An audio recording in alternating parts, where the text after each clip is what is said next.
Доброе всем утро! Начинаем новую неделю вместе с «Утро Якутии». Просыпаемся, настраиваемся на новый рабочий день и не забываем улыбаться себе любимому. А еще лучше, когда есть с кем рядом разделить это замечательное и прекрасное утро. Давайте, друзья, сегодня будем в течение всего эфира вместе с нами. На календаре у нас 20 июня, а в студии мы, Руслан Ачиров и Полина Долинская. Ну а сейчас давайте мы расскажем вам, что вас ожидает в течение этого часа. Кто еще не слышал удивительную историю сахарного посума по имени Зефирка из контактного зоопарка Якутска, не пропустите наш сегодняшний материал. Как известно, сегодня и завтра в селе Верхневилюйск будет проходить эссе «Халанхо». Наша коллега Туяра Филиппова находится там и расскажет о готовности мероприятия и об особенностях праздника. Завтра, 21 июня, страна отметит День кинолога. В связи с этой датой ждем представителей этой профессии в нашей студии. А наш юрист Вероника Тамтосова расскажет, как не попасться мошенникам, совершая интернет-покупки.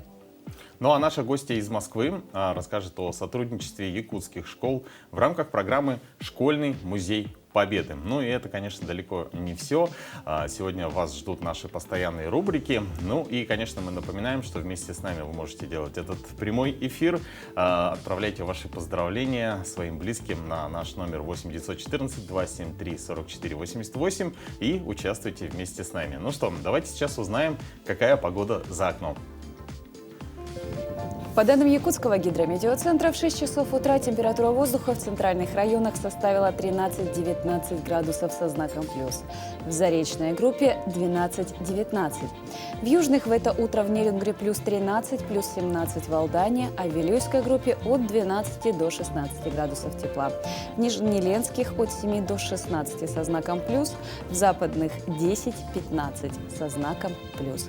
В Колыме-Дигирской группе Улусов 6 градусов тепла в это утро в Чукурдахе, плюс 19 в Уснере, в Янских от 7 до 9 выше 0, а на северо-западе 3-7 градусов тепла. В городе Якутске температура воздуха на 6 часов утра составила 18 градусов со знаком плюс. Атмосферное давление 741 миллиметр ртутного столба. Ветер юго-восточный дует со скоростью 1 метр в секунду. В течение дня синоптики обещают день без осадков. Ветер подует юго-западный с порывами от 2 до 5 метров в секунду. Днем столбик термометра зафиксирует 29-31 градус со знаком плюс. Вот такой ожидается погода сегодня, 20 июня. Ну а какими еще датами и событиями отмечен сегодняшний день, давайте посмотрим далее.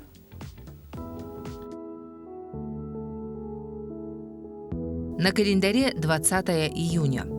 Сегодня Всемирный день беженцев, Всемирный день мотоциклиста, День защиты слонов в зоопарках. По народному календарю Федот – страж. В народе считалось, что на Федота можно смело купаться в реках и озерах. Судили по приметам и о будущей погоде. Если гремел гром, ожидали долгого ненастья.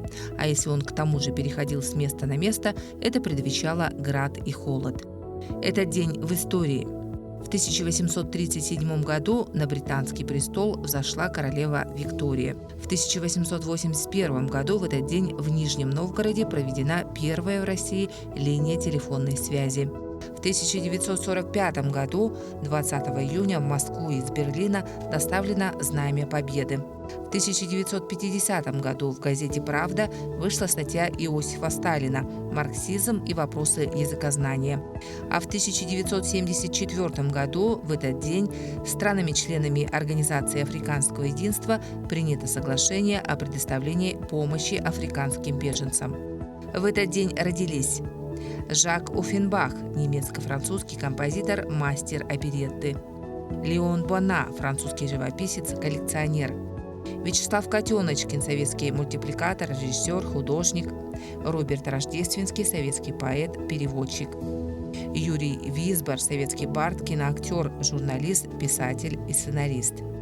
В этот день также родились Николай Дроздов, советский российский ученый, зоолог, биогеограф, профессор, телеведущий. Владимир Коренев, советский российский актер театра и кино, педагог, народный артист России. Николь Кидман, австралийская американская актриса и продюсер. Именины сегодня отмечают Александр, Афанасий, Богдан, Борис, Валентин, Василий, Иван, Зинаида, Калерия, Мария, Валерия и Анна. Это сегодняшние праздники, знаменательные даты, сегодняшние именинники. А завтра отмечают свой профессиональный день кинологи всей нашей страны. История этого праздника уходит далеко корнями в 1909 год. Именно тогда в нашей стране создали специальный питомник для нужд сыска.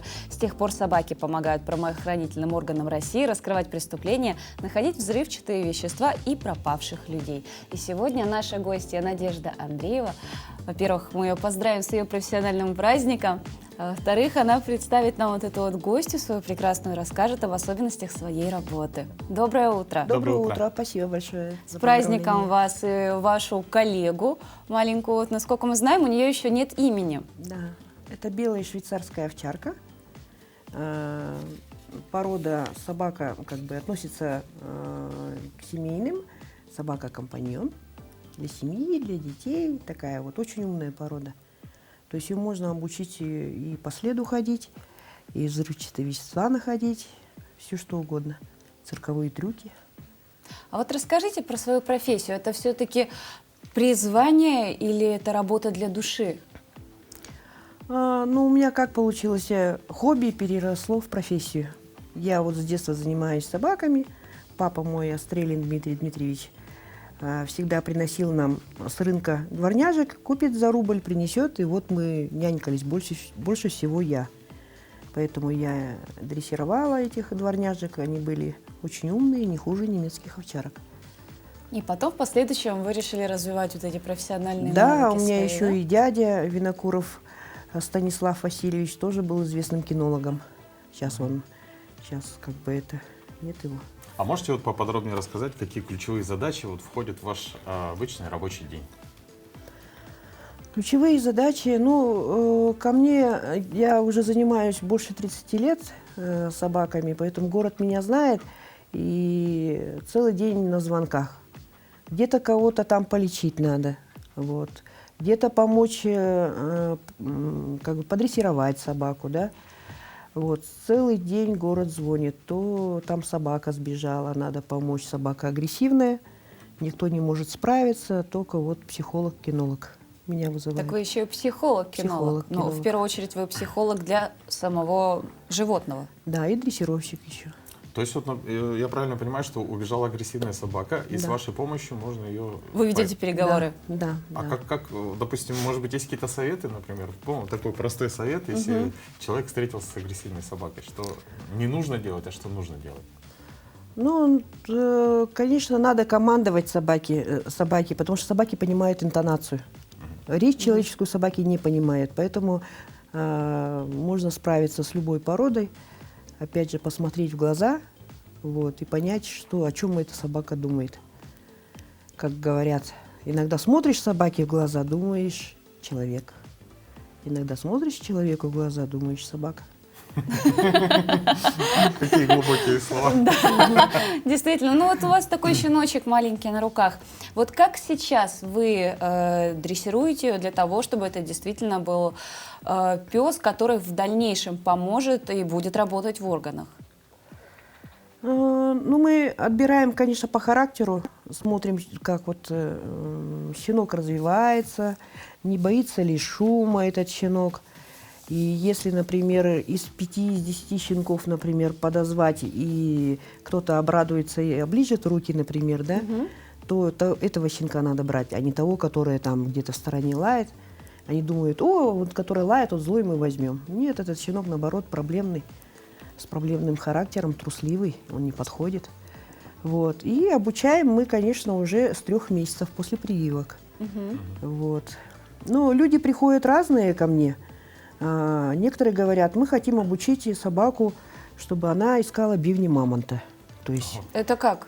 обучаю искать бивни мамонта, собаки работают, люди довольны. Вот. А вот этой собачке какая судьба уже уготована?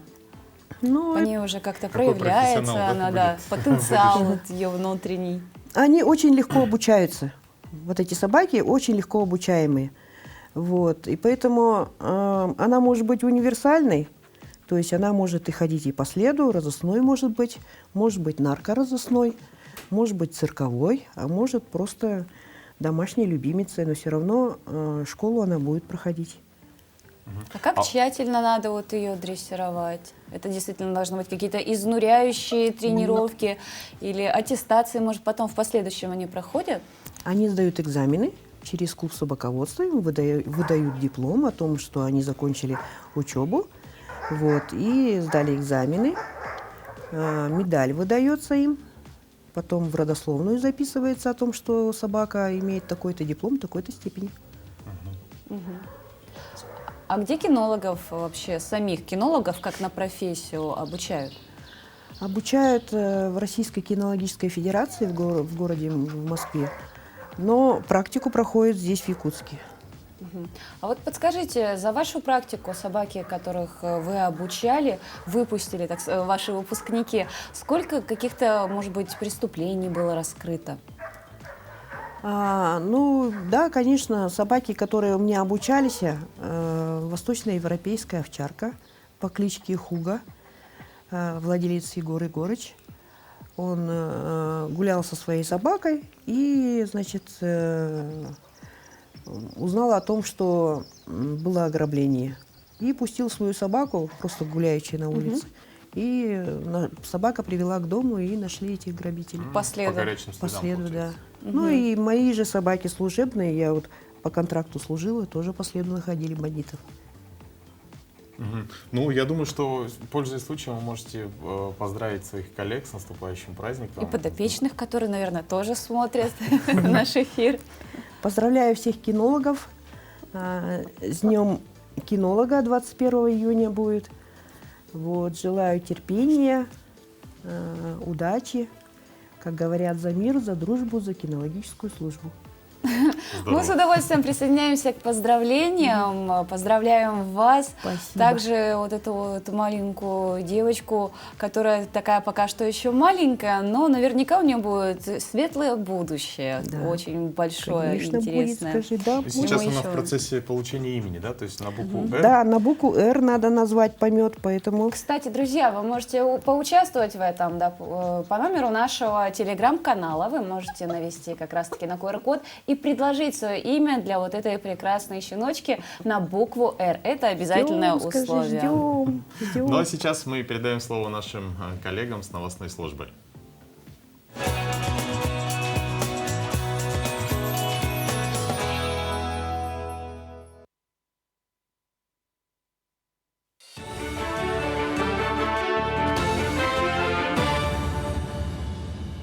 Доброе утро, коллеги! Доброе утро, Якутия! В эфире новости. Приближается национальный праздник Исэх-Туймады. Первый вице-премьер правительства региона Дмитрий Садовников провел выездное совещание, где обсудили организацию дорожного движения к местности Усть-Хатын. На сегодняшний день остается ряд проблемных участков на улице Можайского. По словам министра транспорта Владимира Сивцева, в ближайшие дни проведут ямочные работы. Помимо этого, во время самого Исэха будут дежурить посты ДПС. А в начале ремонтируемого участка автодороги НАМ организуют 4-полосное движение. Напомню, что плановый срок сдачи автодороги НАМ протяженностью более 7 километров – 2023 год. Объект разделен на 2 этапа. Его реализуют с опережением графика благодаря слаженной работе подрядчика. Тех условий, которых мы хотим видеть во время цеха, они требуют дополнительных мер. И сегодня об этом со всеми надзорными органами и общественными организациями проговорили, все свои претензии и пожелания высказали, и мы их взяли в работу. И надеюсь, что уверен, что это мы сделаем, и надеюсь, жители будут довольны. В преддверии Международного дня борьбы с наркоманией и незаконным оборотом наркотиков в Якутске провели ежегодный легкоатлетический пробег. Около 200 сторонников здорового образа жизни собрались в городском парке культуры и отдыха. Это сотрудники, ветераны Министерства внутренних дел, студенты речного училища, школьники Якутска, а также любители спорта. Участники пробежали дистанцию 1,5 километров. После забега всем вручили медали. Сегодняшнее мероприятие, оно проведено и организовано Управлением по контролю за оборотом наркотиков Министерства внутренних дел Республики Саха-Якутия совместно с Управлением по физической культуре окружной администрации города Якутска. Проводится мероприятие ежегодно в целях привлечения внимания населения к проблеме распространения наркомании, пропаганде здорового образа жизни. В Нерюнгри благоустраивают городской парк. Напомню, что уже выполнили ремонтные работы в западной части. Сейчас по программе формирования современной городской среды преображается восточный участок общей площадью около 30 гектаров. На эти цели выделено 47 миллионов рублей. Работы идут в соответствии с графиком. Их завершат к сентябрю. В следующем году планируют закончить замену ограждений. Такие работы, как устройство дорожек, тропинок из брусчатки, из тротуарной плитки. Также полностью тротуарной плиткой перекроем центральную аллею. Будут установлены новые скамейки, система освещения, система видеонаблюдения. Также проектом предусмотрено устройство малых архитектурных форм, как игровой, так и спортивной направленности. Да? По центру большой навес с качелями, тоже архитектурная форма, такая своеобразная, необычная. Предусмотрен также капитальный ремонт памятника Черяеву, то есть полностью замена основания, керамогранита. Такие работы. А теперь обещанная и почти детективная история маленького экзотического животного поссума, приключившаяся этой весной в городе Якутске. Рассказ одновременно о человеческих слабостях, доброте и умении прощать. У меня в руках сахарный поссум. Это сумчатое животное, зовут ее Зефирка. Ей около года, но за это время с ней успела произойти просто невероятная история. Если просто услышать, можно сразу и не поверить. Впрочем, обо всем по порядку. Сегодня вот это милое маленькое создание – героиня нашего материала. А начать историю стоит с того, что от Зефирки в месячном возрасте, как это бывает в природе, отказалась мама.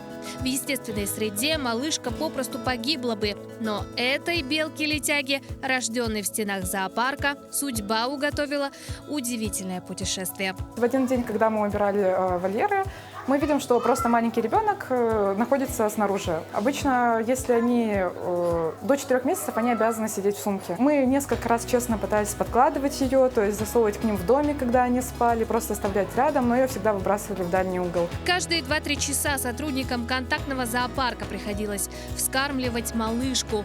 Выхаживали ее дружным коллективом. При людях она открыла глаза, а человеческие руки заменили ей мать. Сегодня Зефирка абсолютно ручная, доверчиво тянется к посетителям, что, как оказалось, могло ее погубить. Этой весной средь бела дня животное пропало. Сначала работники подумали, что оно где-то спряталось, но благодаря видеокамерам установили, что к его исчезновению причастна молодая пара. У них тоже счастливое такое событие. Предложение сделал мужчина даме своей сердца, и они решили отпраздновать это походом по нашим зоопаркам. Зефирка залезла в капюшончик к ним. Они это просекли фишку, да, грубо говоря, то есть видят, что она туда-сюда залазит, то есть, в принципе, можно как-то это незаметно сделать. Ну и по камерам было видно, что Зефирка, то есть, куда-то залезла, ее аккуратненько взяли, аккуратненько сложили в карман и, спокойно еще походили немножко и вышли, то есть, на улицу. Проведя расследование, оказалось, что пара все же собиралась вернуть зверька обратно, но то ли была утеряна ими, то ли сбежала. Надежды на возвращение Зефирки почти не осталось. Найти крошку в огромном городе казалось невероятным. Она могла запросто стать добычей кошек и собак или замерзнуть весенней ночью. В тот день 15-летний Аркадий только что похоронил своего хомячка. Грустный возвращался домой, как вдруг заметил резво бегающего поссума. Я подумал, что это бурундук. И хотел его заснять друзьям. Что так рано вышли? Из зимней спячки. Я там вижу, а это, оказывается, не бурундук, а летяга. Я руку ему вот так поднес, он сразу прыгнул. А потом под жилет зашла. Я людей искал, хозяев, но никого не было. так что я домой его забрал. Спустя несколько дней Аркадий с мамой услышали о пропаже экзотического зверя. И, конечно, благородно решили вернуть животное в родные пенаты. В знак благодарности зоопарк подарил юноше другого посуменка. Я его назвал Ахиллесом, потому что он был диким каким. Кусался сильным еще. Здоровым был таким. Ну, сперва так подумал. Ну, я его приучил немного, он уже не кусается, но руки все равно не привык к рукам, убегает. Ну, ничего не понимает, но все равно можно научить его. По частям, маленьким шажкам. И на этом история Зефирки не заканчивается.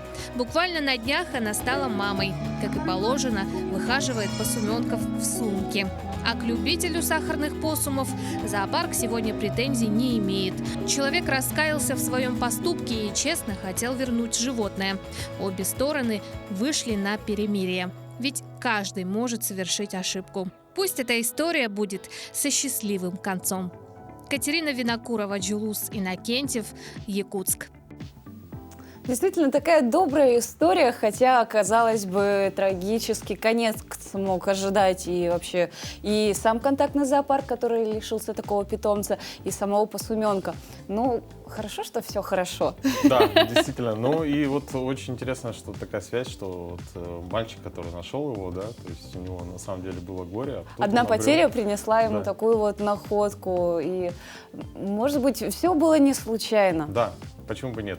Ну, а в этом году якутяне празднуют долгожданный национальный праздник Эсэх. Из-за пандемии его не проводили 2 года. Праздники начались 17 июня в села Бердикистях горного района. И сегодня очередь дошла до села Верхневилюйск, где 2 дня жители и гости района празднуют 15-й республиканский национальный праздник Эсэх Аланхо. Чем будет отличаться юбилейный праздник от предыдущих и сколько гостей на своей земле собрал Верхневилюйск, расскажет Туяра Филиппова. Мы завязываем солома, разноцветные ленточки для того, чтобы своими разноцветными цветами приглашать сюда своих гостей. И когда они будут приходить к нам, они тоже завязывают свои ленточки на солому и загадывают свои желания. За несколько часов до начала последнее приготовление и генеральная репетиция главного действа праздника – торжественного открытия. В Эсэхе в той или иной степени задействованы почти все верхневилюйцы. Именитые земляки, живущие в столице, тоже не остались в стороне. Скульптору Николаю Чучасову, оперной певице Феодосии Шахурдиной предстоит исполнить роли прародителей знатного рода этих мест. А пенсионер, мастер народных инструментов Пантелеймон Борисов выступит в роли старца-шамана, который должен дать разрешение жителям Срединного мира устроить Эсэх именно в этом месте. Хотя артисту Народного театра не привыкать выступать, все равно волнуется. Театр Олонхо, Саха-театр вместе – это волнительно. Ага. Мы все такие вот устные, деревенские, так сказать. Уар Тимофеев готовится выйти к землякам в роли богатыря. Роль тоже небольшая, но ответственная. Я очень рад и, конечно, волнуюсь, как все. Все очень стараются, очень смотрю, очень все красиво стало, построили новые объекты. Сейчас до этого Манчары, Верхневилюйск очень развивается, наше село. К Эсэху Аланхо жизнь в селе действительно оживилась. Построены и отремонтированы километры дорог, жилые дома, другие социальные объекты, благоустроена набережная. Вот на таком необычном пока для Якутии виде транспорта будут возить гостей праздника Аланхо. Можно вас остановить, пожалуйста? Как вам новый вид транспорта? Ого, хорошо. Ага, вам хорошо. как? Тоже. Но было бы что-то там не сильно организовано, мне кажется. Народу много желающих. Ага, много. Ага. Желающих посетить Эсэх Аланхо так много, что даже мест в такси до Верхневилюйска уже нет. Все хотят прикоснуться к самому масштабному событию в год столетия республики. Мы очень надеемся, что наши гости получат представление о нашем эпосе Аланхо, о нашей культуре, о традициях. И с нетерпением ждем наших гостей. Главный смысл же праздника – сохранить, приумножить и передать следующему поколению нашу ценность Аланхо, признанной шедевром нематериального творчества человечества. Здесь же пройдет международный фестиваль встречи шедевров ЮНЕСКО с участием зарубежных гостей и регионов России. Впереди 2 дня праздника. Гости и жители Верхневилюйского района примут участие в церемонии встречи солнца, увидят традиционные республиканские конкурсы мастерства, красоты и спорта. А жители республики могут увидеть сегодня прямую трансляцию СЭХ Аланхо на наших телеканалах и тоже почувствовать атмосферу праздника. Туяра Филиппова, Иннокентий Кривошапкин, Верхневилюйск. Лично я считаю, что каждый человек, каждый, кто посещает нашу республику, обязательно должен поучаствовать в таком масштабном мероприятии. Но не расстраивайтесь, если у вас не получится посетить именно СЭХ Аланхо. Мы еще успеем осветить это мероприятие в нашей программе. Ну а культурный июнь продолжается. Что можно посетить в эти дни, куда сходить и на что посмотреть, узнаем у Захара Никитина. Здравствуйте! Если утро начинается с культурных новостей, то весь день будет прекрасным. Начинаем наш выпуск.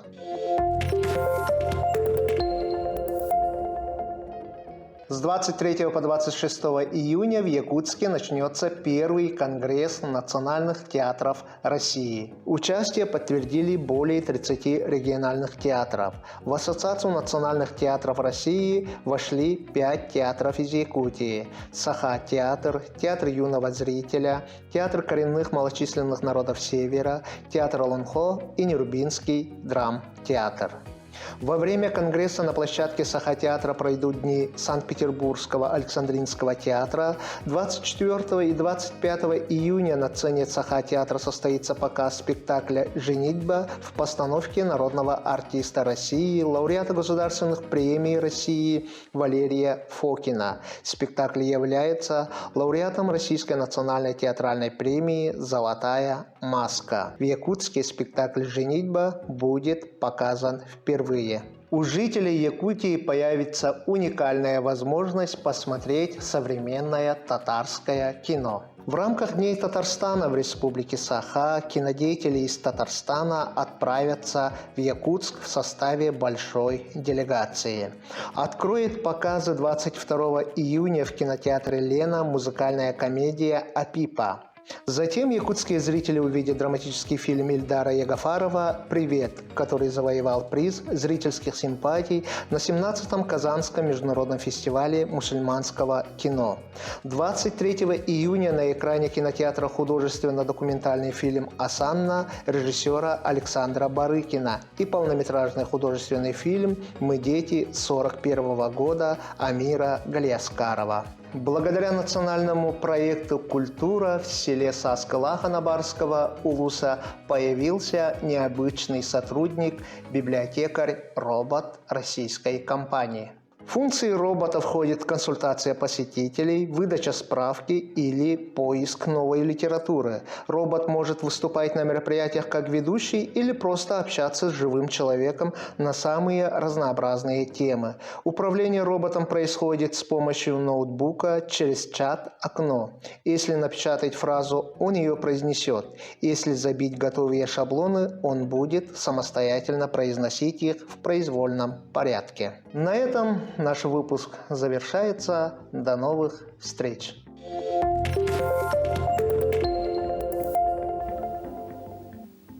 Кстати, мне кажется, вот такой робот-библиотекарь, он как раз-таки поможет привлечь молодое поколение на просторы библиотеки, и как раз-таки это их заинтересует. Кстати, что касается детей, Руслан, ты отец, вот как в своих детях ты воспитываешь чувство патриотизма? Ну, я думаю, что специально это не взрастить, но я думаю, что нужно ребенку показывать, может, родную природу, да, то есть недаром говорится, что патриотизм — это любовь к родине, да, показывать красоты родного края, это мое мнение, и, соответственно, у ребенка должно возникнуть такое чувство любви к окружающему миру, в том числе, получается, к родине. А ты как считаешь? Ну, я считаю, что действительно, да, все это правильно, это все верно. Как бы я, как мать, тоже использую такие приемы. Кроме того, что мы живем в настоящем, одно дело, мы можем прийти в лес, и после того, как мы устроим пикник, убрать этот лес. Это тоже патриотизм, любовь к родине. Я еще и посвящаю их в прошлое, рассказываю об истории нашего народа, как народа Республики Саха-Якутия, как и народов как самой страны, о наших великих подвигах. И я думаю, вот эти знания, когда мы объединяем прошлое, будущее и настоящее, оно как раз-таки в детях и воспитывает тот самый патриотизм и любовь к родине. И что касается еще одного метода, нам об этом расскажет руководитель детского центра Музея Победы Елена Слесаренко, с которой встретилась наша коллега Дарья Анкехова. Как заинтересовать современного ребенка изучать историю? Как воспитать настоящего патриота?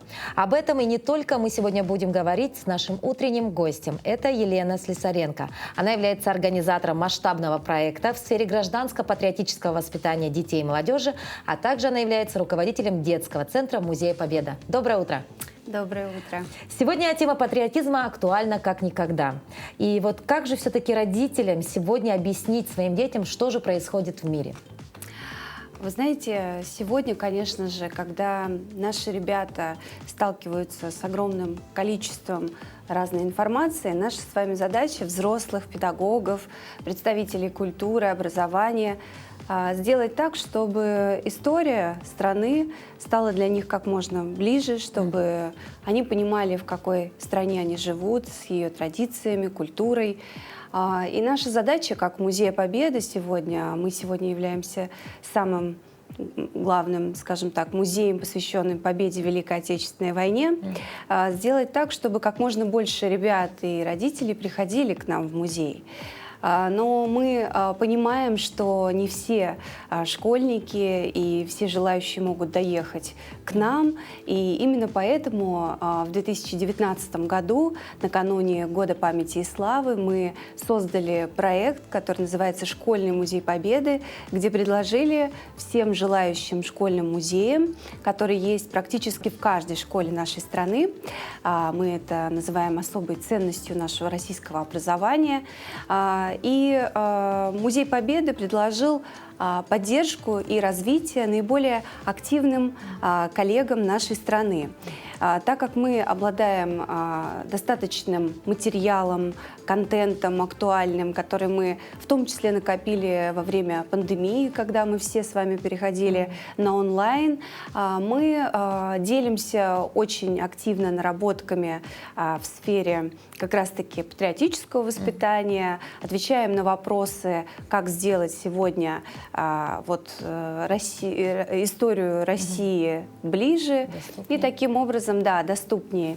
И таким образом сегодня в нашей программе уже все 85 субъектов Российской Федерации, в том числе и Республика Саха-Якутия, которые активно делятся опытом создания, сохранения школьных музеев даже в самых отдаленных точках. И мы очень этим гордимся. Но здесь возникает вопрос, как справляется Якутия с этой миссией, да, и вы говорите, что есть самые активные, да, регионы нашей страны. Все-таки Якутия входит в это число или она пока только наращивает эти темпы?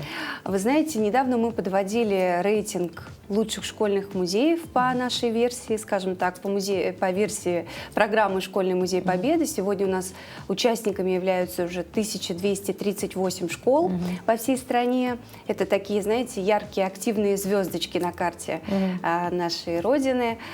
И Якутия, музей Чурапчинской школы, вошел в топ-50 лучших школьных музеев нашей страны. И мы очень рады, что те наработки, которые существуют в этом музее, те ребята активные, которые трудятся над сохранением исторической и культурной памяти, скажем так, на пике популярности, да, и их деятельностью интересуются ребята из разных регионов. Поэтому о вашей республике и о том, что хранят музеи, о тех героях, которые сражались в годы Великой Отечественной Отечественной войны, находились в тылу, теперь знает вся страна. Все знают, все, да? Елена, вот такой вопрос. Современные дети, они, конечно, другие, да? И многие, ну, наверное, есть, вы, наверное, тоже не секрет, да, наблюдаете эту тенденцию, что все-таки немножко как-то отдаляются от истории, от вот той самой памяти, да? Вот с чем это связано и все-таки что нам, родителям, в первую очередь нужно сделать для того, чтобы это все-таки они были как-то поактивнее, чтобы интерес у них проявлялся? Вы знаете, вы абсолютно правы в том, что все идет из семьи, да, и как родители относятся к памяти своих предков, своей семьи, так и ребята начинают этим тоже интересоваться. И несмотря на те технологии, которые сейчас разработаны, и, например, у нас создана уникальная экспозиция «Подвиг народа», которая не имеет сегодня аналогов в музейной практике отечественной.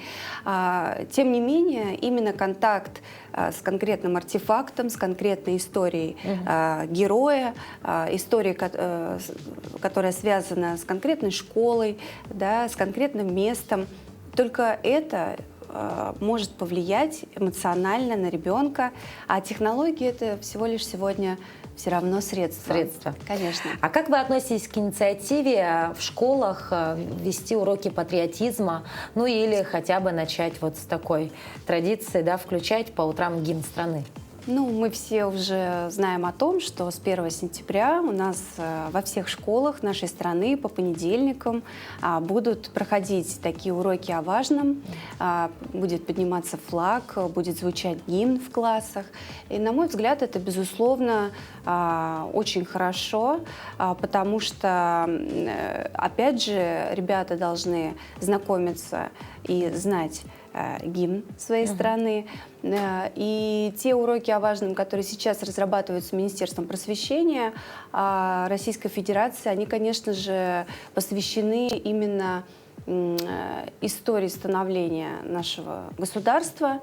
Я видела эти темы и могу сказать, что это будет максимально полезно для всех наших ребят. Недавно еще прозвучала одна такая инициатива, это возродить такое некое детское движение, что-то, да, аналогичное тому самому пионерскому движению. Вот на эту тему есть какие-то, дайте, такие продвижения и ваше личное мнение? Ну, во-первых, мы с коллегами активно работаем и видели проект документа, который направлен в Государственную Думу на рассмотрение, и те, скажем так, принципы, на которых будет строиться эта организация. Но в любом случае хочется, чтобы прошло максимальное обсуждение, да, всех заинтересованных сторон, это и родителей, и педагогов, и общественные организации, для того, чтобы максимально эффективно выстроить эту работу. Она не будет, конечно же, строиться с нуля. У нас есть традиции, которые касаются и пионерской организации. В этом году мы уже столетие пионерии отмечаем, поэтому мне кажется, что стоит вспомнить лучшее, что есть, и перенести это в новую работу. Насколько я знаю, эта организация, она объединит под своим крылом уже существующие организации и просто будет более, так скажем, целенаправленно работать. Ну, то есть работа ведется и будут свои плоды. Конечно, конечно. И мы очень-очень хотим, чтобы максимальное количество ребят заинтересовалось историей, чтобы изучать историю стало модно. И, кстати говоря, якутские ребята, представители Республики Саха-Якутия, находясь во Всероссийском детском центре «Орленок», куда мы их отправили как одних из лучших юных историков, экскурсоводов, они представляли всему Орленку, это тысячи ребят, не только свою школу, но и свой регион. Поэтому они очень большие молодцы, и мы желаем им успехов больших. Очень интересно было побеседовать с вами, и мы гордимся своей молодежью, и вам отдельное спасибо за то, что помогаете нашим детям, детям нашей республики, все-таки узнавать свою историю и, конечно же, гордиться ею и своей страной. Спасибо вам большое, мы желаем вам доброго дня и не прощаемся с вами. Спасибо огромное. До свидания. Спасибо. До свидания. Доброе утро всем, кто к нам присоединился. И продолжая тему детей, вот мы сейчас как раз обсуждали, я вот в детстве помню, что мог сделать, например, лук из дерева со стрелами, да? Ну а сейчас... А нынешние дети? Да, нынешние дети очень круто сейчас финансово подкованы и разбираются в различных гаджетах. Они еще с малолетства могут оформить какую-нибудь интернет-покупку, они в этом всем разбираются, на всех этих сайтах они расскажут тебе, еще взрослому человеку, что значит правильно донатить. Но, как говорится, не все интернет-покупки могут принести удовольствие и радость. Иногда кибермошенники используют эту возможность. И наш постоянный юрист Вероника Тамтосова расскажет, как на эту удочку не попасться. Доброе утро, дорогие друзья! Наступило долгожданное лето. И так хочется покрасоваться в красивых нарядах, но не всегда получается найти время, чтобы пройтись по магазинам. И мы зачастую пользуемся услугами интернет-магазинов. Что нужно помнить? Дорогие друзья, нужно помнить о том, что должно быть покупки безопасными. Покупаем на официальных сайтах интернет-магазинов. Внимательно знакомимся с порядком возврата, приобретения, примерки товара, да, его отправки в ваш адрес и возврата почтой, например, обратно. То есть каким образом происходит упаковка товара, каким образом происходит вкладыш в комплектующих, каким образом заполняются документы о возврате. Далее. Пользуемся только специальной картой. Ну, желательно. Почему? Потому что есть прецеденты, когда взламывают сайты интернет-магазинов, воруют персональные данные, возникает множество конфликтных ситуаций, поэтому рекомендуют либо какими-то платежами через платежные сервисы, но так как сейчас возникли с этим трудности, рекомендуют рассмотреть возможность того, чтобы завести отдельную карту именно для работы с интернет-магазином, на который будет перечисляться только та сумма, которая необходима для платежа. Что касается возврата, напоминаем, что у нас 7 дней с момента поступления товара из интернет-магазина нам для того, чтобы его вернуть. Если в специальной, получается, информационной памятке не указано, какой срок, то этот срок увеличивается до 3 месяцев возможности возврата. Возвращаем товар в надлежащем состоянии со всеми комплектующими. Исходную упаковку можно не сохранять, но желательно многие магазины просят, хотя это не является основанием для отказа. То есть заводская упаковка, даже если вы нарушили в связи с необходимостью знакомиться с товаром и ее не сохранили, главное, чтобы вся комплектность товара соответствовала.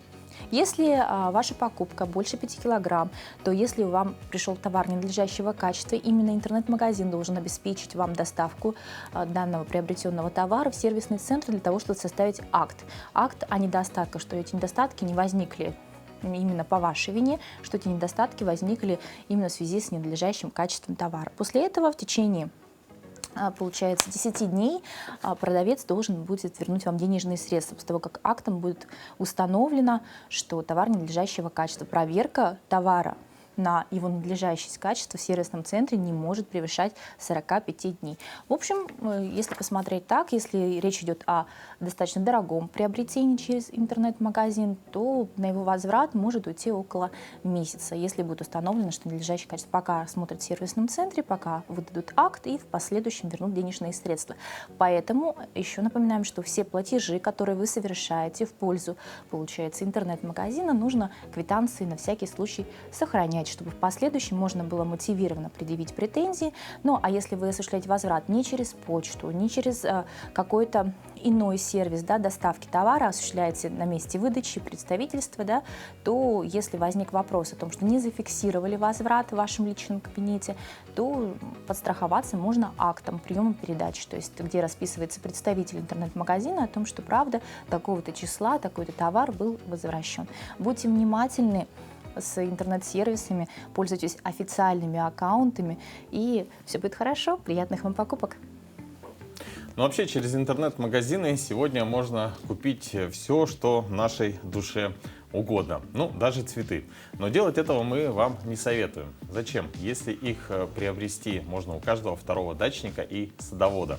В конце концов, самим можно их посадить. Ну а далее мы расскажем вам об особенностях тропического цветка орхидея. Итак, дорогие друзья, мы продолжаем разговор о комнатных цветущих растениях. И у Туяры в руках, ну, на мой взгляд, королева. Да, вот орхидея, да, научное название фаленопсис. На самом деле уход очень даже простой, несложный совсем. Пересадку она не требует. Вот в этом горшке, когда купите, можно просто какую-нибудь прозрачную выбрать и То есть поставить. посуда должна быть обязательно прозрачная. Я могу показать. Вот такая вот стеклянная, самая хорошая. Самый хороший, самый лучший вариант. Так, вот почему прозрачная. Потому что мы должны следить за состоянием корней. Вот по части цвета, да? Вот если светлый серый цвет она обретает, значит уже можно не окунать, а погружать в воду. Это можно сделать в неделе 2 раза или раз в неделю, в зависимости от влажности вашего дома. То есть смотрим, тоже, да? Тоже беленький, да? Мы их вчера вечером получили, поэтому они все требуют у нас водички, да, попить. А так она бывает темно-зеленого цвета после вот. А вот эти эти корни, да. Корни должны быть темно-зеленые. Да? Темно-зеленые, вот примерно такого цвета, да? Ага. Окунаем, набираем воду в емкость любую. Комнатная обязательно температура, настойная вода. Окунаем, опускаем воду до верхнего уровня горшка, да? Нашего вот именно пластикового горшка. И так оставляем его на минут 5, от 5 до 10 минут. То есть ту влагу, которая ей необходима, она сама получит? Сама впитывает. Обратите внимание, у нее нету вот этих грунтов, да? Вместо грунта у нее вот такие корешки. Кора. Ага. То есть сюда землю не надо, да? Да, землю не надо, кора. Кора сосны специально тоже бывает. Средней фракции, то есть вот такая вот мелкая немножко достаточно. И она впитывает в себя воду. И вот так вот она и растет у нас. Потом уже достаем, сливаем лишнее, вот все стекает. Здесь у нас есть дренажные отверстия. Можно в какую-нибудь тарелочку поставить. Все сольется. Все сольется лишнее. И обратно поставить уже в кашпо, наше кашпо. Хорошо, а если мы все-таки пересаживаем с пластикового, да, вот в это кашпо, тоже вот в эти обязательно вот в такие, да? Да, ага. Туяра, подскажите, но ведь орхидея радует нас не круглый год, да, у нее есть период цветения, и, соответственно, следующий, какой этап у нее? Остается, по-моему, на мой взгляд, только вот эта вот та самая палочка. Что с ней делать? Существуют разные вот секретики. Есть такие тоже питательные, как удобрения, специальные для орхидеи. Можно воспользоваться ими. И она как бы обильно же цветет, потом она отдыхает. Наступает период отдыха. И там она набирает силу. И в это время она, конечно же, не цветет. Потом уже со временем у нее начинают появляться вот такие вот бутончики. На корнях обычно это бывает, такие новые шишечки. И оттуда вырастают либо корни, либо вот это вот ствол. А сами цветочки когда появляются? Сами цветочки уже после бутонообразования. Ну, достаточно долго, конечно, это нужно ждать. Но зато, когда появляются, она уже долго цветет. Очень долго. Вот в течение 3 месяцев, в принципе, может стоять вот этот цветочек. Да, вы что? Да. А вот по поводу ухода, и на что нужно обратить внимание, когда мы вот следим за этими листьями, да? Просто у меня была орхидея, да, и вот эти листья у меня стали отпадать. Что это значит? Все? Это значит, отмирание? Да, отмирание листика тоже, да. Его можно удалять. Ага. Вот. Но ничего страшного в этом нет. Главное, чтобы... Ну, при покупке нужно смотреть, да, состояние тургор вот этих листьев. Они должны быть упругими, крепкими. Вот да, ага. Так вот выбираем. То есть вот это все должно быть твердое. Да. И вот на бутоны тоже нужно обращать внимание. Вот они должны быть тоже вот блестящими, упругими, гладкими.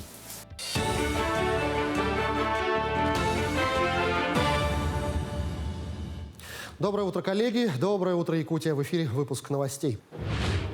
Эксперты оценили инвестиционные проекты, представленные Якутией на Петербургском международном экономическом форуме. Ключевым в пакете Якутии на форуме стал проект строительства глубоководного порта Найба. Он станет частью инфраструктуры Северного морского пути. Второй проект – строительства первой в мире наземной атомной станции малой мощности. Республика его реализует совместно с Росатомом. Еще 2 инвестпроекта связаны с горнодобывающей отраслью. Первый предусматривает освоение рассыпного месторождения олова в Устьянском районе. районе и там же освоение золоторудного месторождения. Напомню, что в 2019 году республика поднялась сразу на 20 пунктов до 22 места, а в 2020 году вошла в топ-20, а последние 2 года уверенно держится в топ-15 среди регионов. В Якутске состоялся флешмоб «Сохраним наши промыслы». Согласно указу президента России Владимира Путина, День народных художественных промыслов будет отмечаться ежегодно в предпоследнее воскресенье июня. На мероприятии съехалось около 30 народных мастеров из 8 районов Якутии и столицы региона. Все участники в национальных костюмах и со своими изделиями прошлись по территории старого города. Наши промыслы народных мастеров Якутии уже давным-давно популярны не только в России. Проводим, значит, и самоярмарки на площади Орджоникидзе, и в старом городе, города Якутске. И, конечно, очень многочисленная армия народных мастеров выехала на Иссы-Холонко, Верхний Вилюз и по улусам республики. Бой за Якутск. Исторический парк «Россия. Моя история» реконструировал первый эпизод боестолкновения гражданской войны в Якутии. Напомню, что в республике это второе крупное восстановление событий тех лет. Ранее реконструкцию проводили в 2018 году. В военно-исторической постановке использовали около 600 холостых патронов, что в 4 раза больше, чем в предыдущий раз. А для реалистичности привлекли более 20 макетов оружия. Это винтовки, револьверы, пулеметы. Посмотреть на зрелищные события пришли как и взрослые, так и дети. Вот это мероприятие у нас проводится, естественно, для патриотического воспитания молодежи. Ну и, конечно же, для того, чтобы мы не забывали нашу историю, особенно учитывая то, что мы в этом году еще празднуем столетие Якутской ССР. Принимает участие примерно 30 энтузиастов, то есть из числа профессиональных реконструкторов, любителей и просто желающих принять участие в данном мероприятии. К этому часу пока все. Я с вами прощаюсь и отличного дня. А для тех, кто прислушивается к звездам, мы предлагаем узнать, что же они на эту неделю предсказали в нашем гороскопе.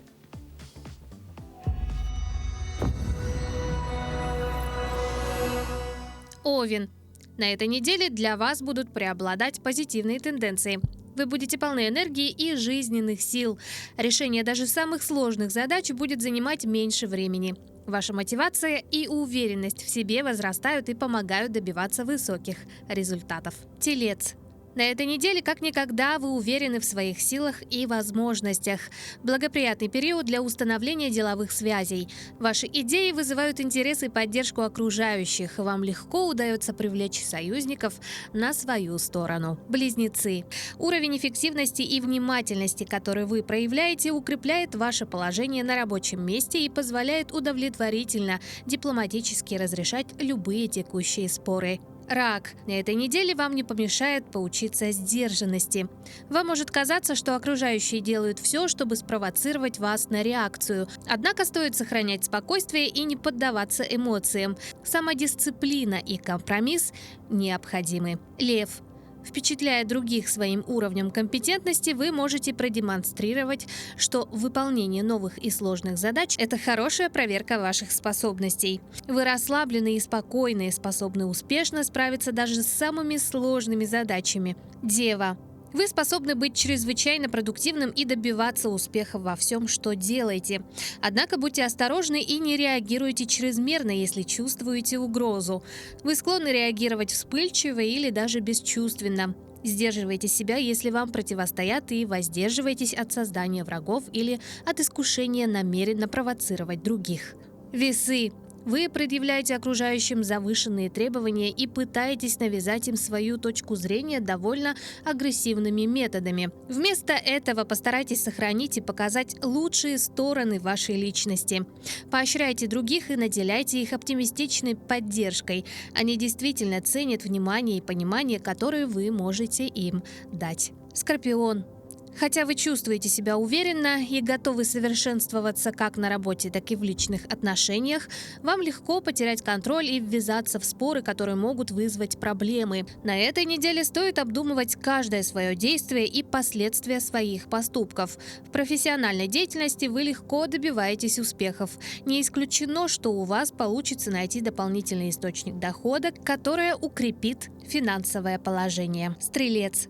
На этой неделе вы решительны и целеустремленны. Вы не пасуете перед трудностями и добиваетесь блестящих результатов. Деловые переговоры проходят успешно, вам удается начать плодотворное сотрудничество или подписать выгодные сделки. Козерог. На этой неделе вы должны тратить энергию рационально. Не пытайтесь переубедить окружающих в своей правоте. Люди все равно останутся при своем мнении, а вы можете заметить, что потратили много сил, которые могли уйти на полезное дело. При искушении поспорить с другими гораздо лучше уступить, особенно если предмет спора не имеет большого значения. Водолей. На этой неделе вам улыбнется удача в решении финансовых вопросов. Вы сможете найти дополнительный источник заработка, рассчитаться по долгам и кредитам. Не исключены солидные денежные поступления и ценные подарки. Рыба.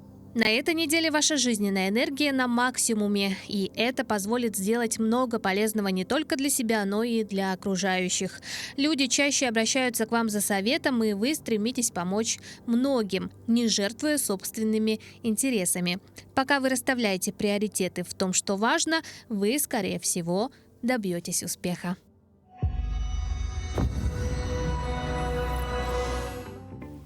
Кому бы что звезды не обещали на эту рабочую неделю, друзья, мы вам желаем только доброго утра, отличного настроения и уверены, что день у вас будет прекрасным, потому что начинаете вы его вместе с нами. Хотелось бы передать привет в Мому, в Момский район, село Хану, которые смотрят нас, которые отправили фотографии, передали нам привет, друзья. Доброе вам утро. Спасибо, что просыпаетесь вместе с нами и вообще всей республики, которая первым делом поднимает себе настроение с помощью нашей программы. А мы делаем все возможное для этого. Да, ну а мы поздравляем вас с наступающим праздником ЭСЭХ и увидимся с вами буквально через день. И желаем вам отличного, продуктивного начала рабочей недели.